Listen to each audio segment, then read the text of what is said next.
mis amados hermanos, amigos, familia, qué gusto estar con ustedes en este inicio de fin de semana que desde ya lo bendecimos, declaramos un fin de semana de bendición, de cielos abiertos. Usted y yo amanecimos vivos. Bendito sea nuestro Dios, papito lindo. Te doy muchas gracias por tu inmenso amor. Gracias por el honor y el privilegio que tú nos concedes de poder abrir nuestros ojos, poder disfrutar este día y declarar esta verdad que dijo el salmista: yo me acosté, yo dormí, yo desperté, porque Jehová me sustentaba. Gracias por permitirnos oír tu palabra. Oro y clamo por cada persona que escucha estos devocionales, donde quiera que se encuentren, sean bendecidos ahora en el nombre de Jesús. Amén. Y amén, gloria al Señor. Le damos la bienvenida a aquellos que ingresaron a los devocionales desde el corazón de Dios. Soy el pastor Fabio Castañeda, donde todos los días pues escucharás una palabra que estoy seguro que bendecirá mucho tu vida. Muy bien, mis amados hermanos, estamos próximos a terminar esta enseñanza. Espero hacerlo en este momento, o si no, pues mañana, si Dios lo permite. Estamos estudiando un tema titulado No siempre Dios aquieta las tormentas, y ha sido una explosión impresionante. Nos han contado testimonios increíbles, nos han llamado a diferentes partes del mundo de cómo Dios ha ministrado y ha sido tan directo en la vida de muchas personas que ahora mismo están experimentando una tormenta en lo personal. Estamos estudiando, mis amados hermanos, usando la historia basada en el libro de los Hechos, capítulo 27, del versículo 13 al 38, una experiencia literal que vivió el apóstol Pablo con 276 personas más, contando a Pablo, que iban en una nave. Se presentó una tormenta y fue terrible. 14 días no había sol, no había estrellas, en plena oscuridad. Llevaban 14 días incluso aguantando hambre, por así decirlo. Tuvieron que botar ciertas cosas para alivianar la nave, y fue muy fuerte. Y en medio de esa tormenta, porque recuerde que el tema es: no siempre Dios aquieta las tormentas. Es decir, Dios nos ayuda a cruzarlas, aunque muchas veces oramos para que Dios las aquiete. Entonces, en la vida tenemos tormentas y no siempre, a veces se aquietan. Dios permite que pasemos por tormentas, y eso hace que nosotros aprendamos no solo a madurar, sino que aún en medio de las tormentas nosotros vemos la intervención de Dios. Y estuvimos hablando del primer principio, que lo encontramos en el versículo 23 al 25. El primer principio, o la primera verdad espiritual, fue la declaración que Pablo dijo en medio de la tormenta. Él dijo: porque yo confío en Dios, que será así como Dios me ha dicho. Es decir, que Dios siempre, aún en medio de las tormentas, te da una palabra, y esa palabra te tiene que sostener.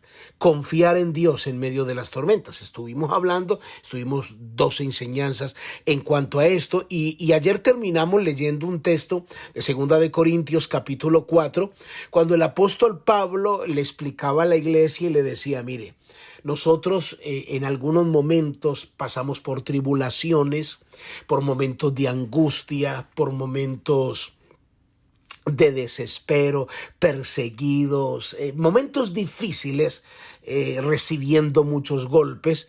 Pero Pablo comienza a decirles a ellos, miren lo que dice la Biblia en el versículo 16 de 2 de Corintios capítulo 4, versículo 16, dice: por tanto, no desmayamos. Antes, aunque nuestro hombre exterior se va desgastando, el interior no obstante se renueva de día en día. O sea, cuando nosotros en medio de las tormentas aprendemos a declarar la palabra, a confiar en lo que Dios nos dice en medio de las tormentas, algo comienza a suceder en tu ser interior. Y esto, aunque tú no lo veas, algo está sucediendo en tu ser interior. Quizás tú estás viendo, si no tormentas, problemas. ¿Qué provecho saco de esto? ¿Por qué Dios está permitiendo que yo enfrente esto que me está causando tanto dolor? Y a lo mejor no estás viendo que estás no solo alcanzando un nivel mayor, un carácter mucho más firme, una paciencia mucho más formada, porque van a seguir las dificultades y las vicisitudes, y Dios te va a usar a ti, y es necesario que tú madures porque tienes una generación detrás de ti o tienen personas que van a escuchar de tu consejo, de tu ayuda, y Dios te va a usar a ti. Y no hay mayor autoridad cuando tú vives tu propia experiencia.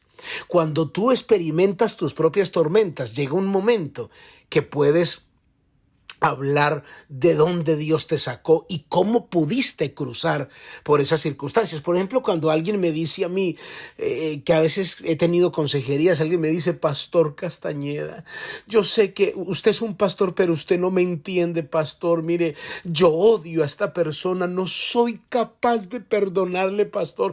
A lo mejor usted no me entiende, a lo mejor usted me juzga a mí, porque a lo mejor usted no ha vivido. La gente no conoce lo que yo he pasado, no conoce mis tormentas, y he tenido momentos en que cuando crucé la tormenta de lo que les he contado, que mataron a mi papá y a mi hermano, entonces he tenido varias consejerías y me dice: pastor, a lo mejor usted no me entiende porque la gente piensa que yo nací en el evangelio, la gente piensa que yo no he sido procesado, la gente piensa que yo no he tenido tormentas porque tengo un título de pastor.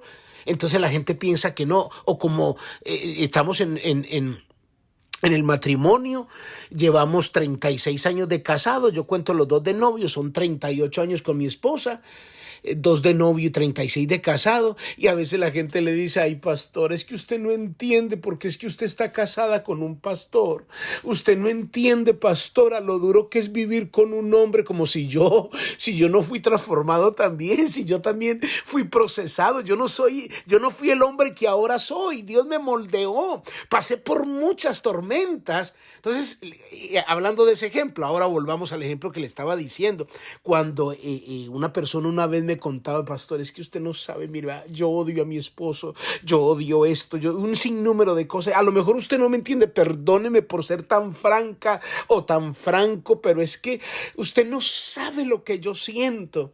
Entonces, no, es que tú puedes perdonar, no, es que esto es muy difícil, pastor. Entonces, cuando le cuento mi experiencia, que yo pude perdonar, porque aún en medio de mi tormenta, Dios me procesó, me llevó. ¿Cómo, pastor? ¿Usted hizo eso? Y no solo eso que perdoné, sino que fui hasta la cárcel donde estaba uno de los que mató a mi papá y le di la mano y le hablé con él. Pero, no, pastor, ¿cómo? No, es que no fui yo, es el Espíritu Santo que nos da la habilidad y la fuerza. ¿Y cómo sucedió eso? En medio de la tormenta, porque Dios nos da una palabra para poder pasar esos momentos, para poder atravesar esos momentos. A lo mejor el dolor que estás sintiendo ahora es tu universidad para lo que pueda venir y Dios usarte para que puedas ayudar a otras personas. Es muy importante. Nosotros tenemos que establecer una fe tan fuerte, validada en la palabra de Dios, en el poder absoluto de la palabra de Dios, no en nosotros mismos ni en nuestro entendimiento. O sea, es muy importante entender esta verdad. Entonces, por eso Pablo le decía: yo sé que estamos en una tormenta, pero el ángel se me apareció y Dios me dijo que voy a llegar al destino. Así que usted no se preocupe. Fue la palabra que Dios le dio. La segunda verdad que dio el Señor, que nos enseña el apóstol Pablo en esta tormenta, en el versículo 22, mire lo que dice de Hechos capítulo 27.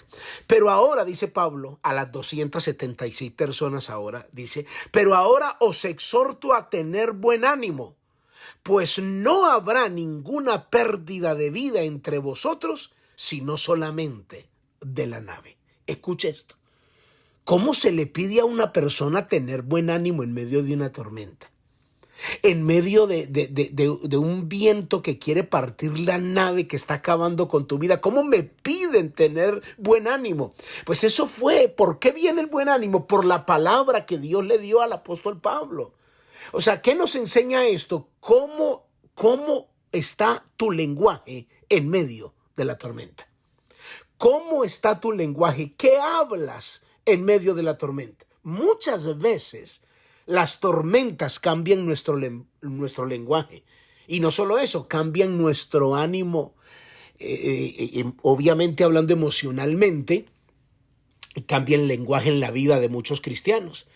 Porque en la tormenta es donde dices, a ver, ¿y dónde está Dios? ¿Y de qué me ha servido a mí estar metido en la iglesia y estar consagrado y mire lo que estoy enfrentando? Dígame, ¿de qué me ha servido a mí hasta dar plata en la iglesia y mire la tormenta que yo estoy enfrentando? ¿Por qué Dios me hace esto a mí?